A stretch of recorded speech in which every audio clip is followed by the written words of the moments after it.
today we're going to start out with the basics. And so we're going to get to that, and I'm going to introduce you to Chef Andre, and he's going to walk you through the different understanding and respecting your knife, because that's very important in the kitchen. It's understanding your surroundings.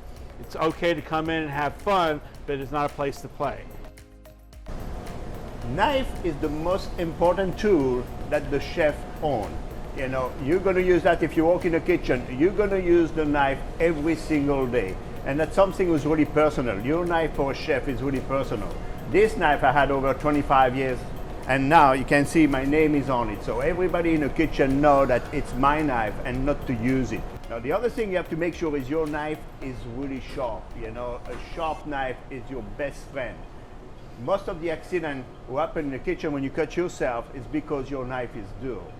Now you have to be careful too, you have to pay attention.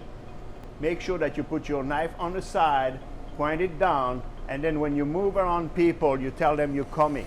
I'm pretty sure you remember will say behind, so that means the person that you're going around it know that you're there. By the way, you never put your knife in the dishwasher. That's the worst thing you can do, because it's gonna be, it's gonna hurt the blade and you're gonna have to sharpen it again. So make sure that you be safe, you know, you keep your knife safe.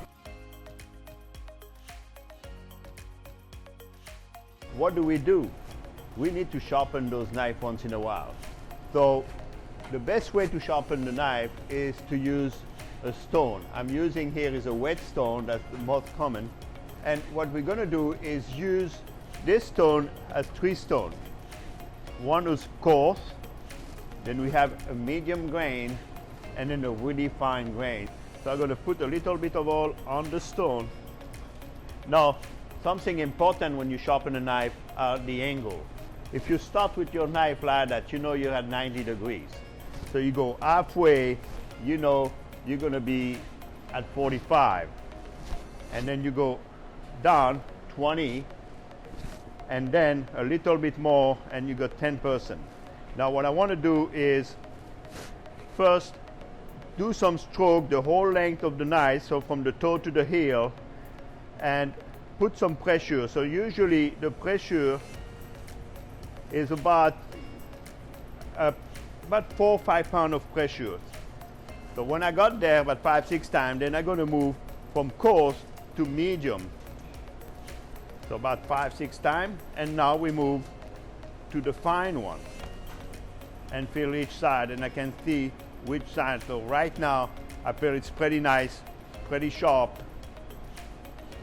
Now what you see here is a steel. And say, what do we use that? This is actually used in between sharpening to actually hone your knife. Got about the 12% edge, and then just go up and down, back and forth. When I'm gonna use the knife, I just do that a couple of times, and it's just on the knives. So right now, I'm ready to use my knife. All right, let's talk about understanding your knife. This is the heel, and this is the toe of your knife, and then these are the 3 rivets to go through your knife. If you have 3 rivets to go through your knife, that means that the knife goes all the way through the handle, which means you have more control over what you're cutting and more control over your knife. Anytime you learn how to use a knife, that's what you want to do, is curl your fingers and tuck your thumbs. I got this carrot here. As you can tell, I'm going to curl my fingers and tuck my thumb under here. My thumb is tucked away for 2 reasons. One, so I don't cut it off, and the second reason is to help guide the product through as I'm cutting, so I can continue to cut. Now what we're going to do is curl my fingers, tuck my thumb, and then you're not going to go above your knuckle. If you go above your knuckle, you lose control of the knife, right? You just keep it on your knuckle. So what you want to do is curl your fingers, tuck your thumb, use your knife to kind of go through. Oh, and the big thing is never take your eyes off the product you're cutting, or you'll hurt yourself.